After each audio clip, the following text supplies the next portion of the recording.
donation to WGNS.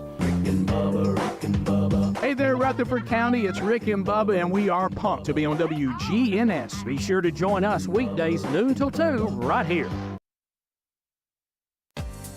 Rutherford Issues with Brian Barrett on FM 101.9 and AM 1450 Murfreesboro, FM 100.5 Smyrna. Listen and watch at WGNSradio.com. Rutherford Issues is powered by Middle Tennessee Electric, who offers some energy-saving tips during these hot summer months. Minimize the use of stoves and ovens, which will raise your kitchen temperatures, so maybe opt for grilling using the slow cooker or microwave. More energy tips at mymte.com. Joining us in studio here this morning from Rutherford County PAWS is Evan Curtis. He's an old hat at this. He's been here, I don't know, dozens of times, it seems like now. And brought in a new friend today, which we're going to introduce to you as well. So, Evan, good morning. Good morning. It's good to see you today. Yeah, good to have you here. We're going to talk about empty the shelters next month, and you've had some adoptions, and so we're going to talk a little bit about that. Yeah. So who is to your right? This is Sebastian. He is our new PR specialist. He's going to be kind of leading our social media presence / just our public presence a little bit. I've seen some of his photos already. He's really good at it, and that doesn't come lightly, for me at least. I consider myself to have a discerning eye. So we're glad to have him here. I'm glad to have him. He's also my office mate, so I'm glad that we get along with each other. That's good. That helps. No throwing of paper wads and things like that. Yeah. It would be very convenient. The cubicle does not go all the way to the floor, so we could kind of toss notes to each other if we wanted to. Play a little game of volleyball or something like that. So. Spice it up. Sebastian Jordan, right? Yes, you got that's it all right. Well, good. Good to have you here. I'm glad to be here. You said that you worked at one of our fine sponsors, French's, for a while. I did. Yeah. So I was there for 6 years. 6 years. Wow. So good long time with that. So what brings you to Rutherford County PAWS? Well, so one thing I said in one of the interviews for PAWS was I've been in retail marketing in the footwear industry for nearly a decade at this point, and I don't have any particular love of footwear. You know, in that time, you know how many pairs of shoes I bought for myself? Zero. Zero. Okay. Yeah. And so I do have a passion for animals and helping animals, and this seemed like a great fit, and, you know, a group of people and an organization that is really trying to benefit the community and save lives. So do you have PR marketing background? You go to school for that, or how did you get into this type of work? I went to school for design and then ended up in marketing for a long time. Gotcha. Yeah, that happens a lot, doesn't it? So design. So you've done a lot of Photoshop, that kind of thing. Yeah, Photoshop and Illustrator. Yeah, cool stuff, cool work. And so you've been at PAWS how long now? 2 weeks. 2 weeks. So just getting my feet wet. Yeah.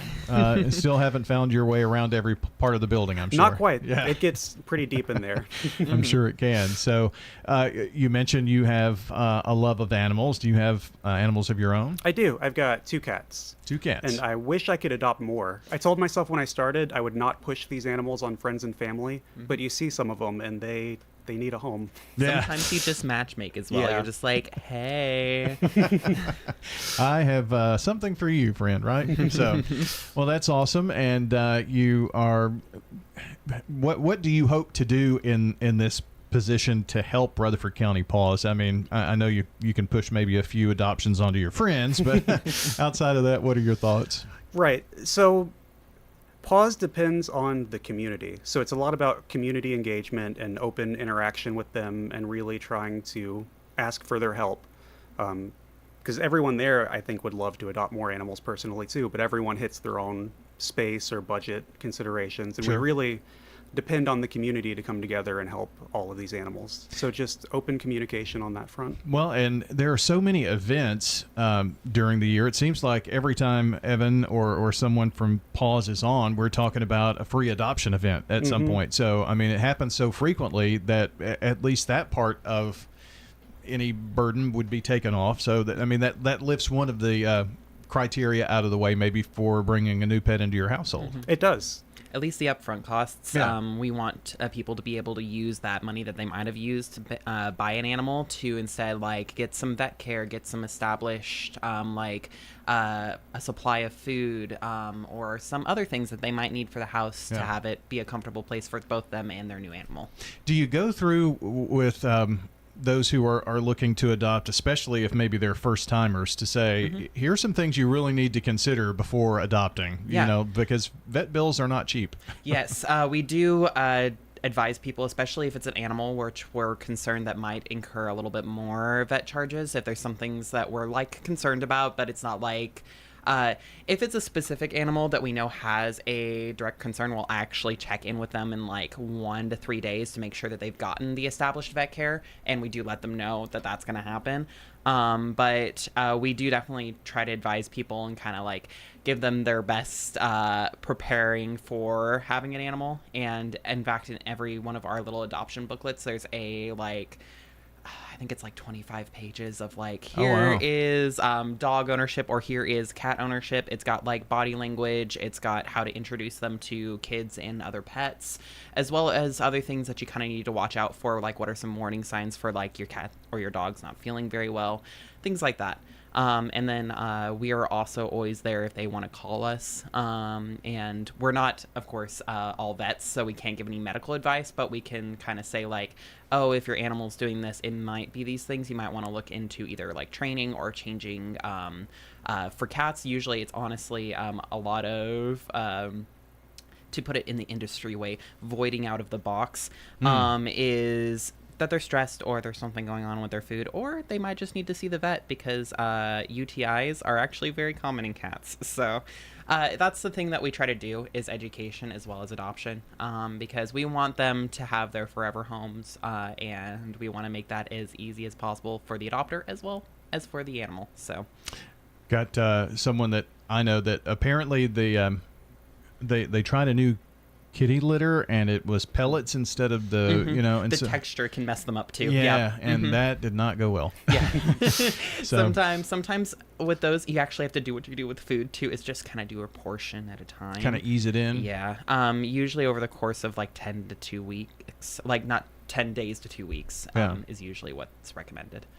Well, I learned something new there today, too. So, well, Sebastian, it's good to have you here, and just know that anything that we can do to help promote Rutherford County PAWS, we're glad to do that. And we did have a stretch where we, put the Pet of the Month on the website and our website and things like that. So, anything we can do to help along with that, and I'm sure you're going to be taking over the duties of planning the radio show here, so and Evan's been kind of stepping in and doing that for the last couple of months, which we appreciate. He's been oftentimes the guest, and so now it's all of a sudden his responsibility, it seems, right?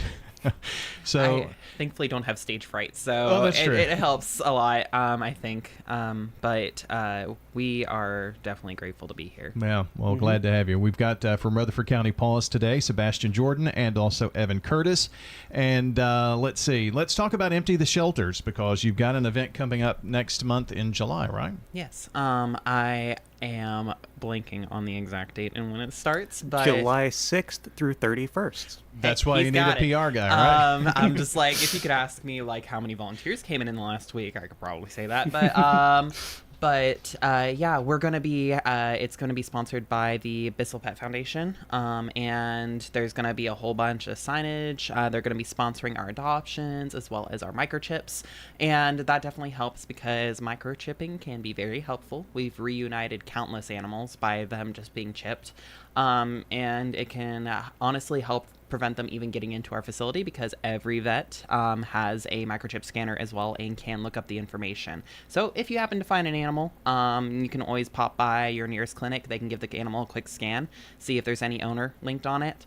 Also, if you happen to be closest to us first too, while we're open, our lobby does have a scanner as well, so we can do that.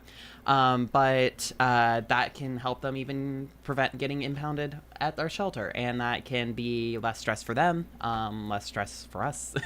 But I definitely think microchipping is cool, and we definitely want to see a whole bunch of adoptions come in over the next month. It's summer.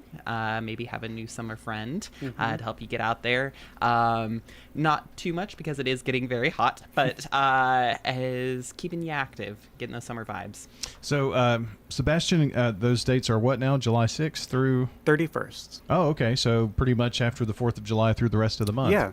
Is it just on weekends, or is it, like every day that you're open? Every day we're open, Cool. and we are open every day of the week now. We are open on Sundays again, and that is from 12 to 4. So, weekdays 12 to 1:30, break for lunch from 1:30 to 2, and then 2 to 6, and then Saturdays is 10 to 3, Sundays 12 to 4. Okay, well, good to know. So 7 days a week now. 7 days a week. Wow, keeping it busy. So, Oh, yeah.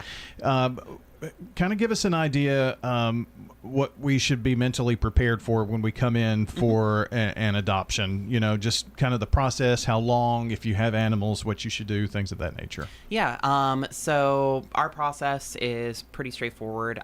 You don't have, if you're listening to this, you don't have to remember all of this. It is on our website, but I will go over it. You need to have, first of all, yourself. You do have to be over 18, and you do have to have a photo ID with you.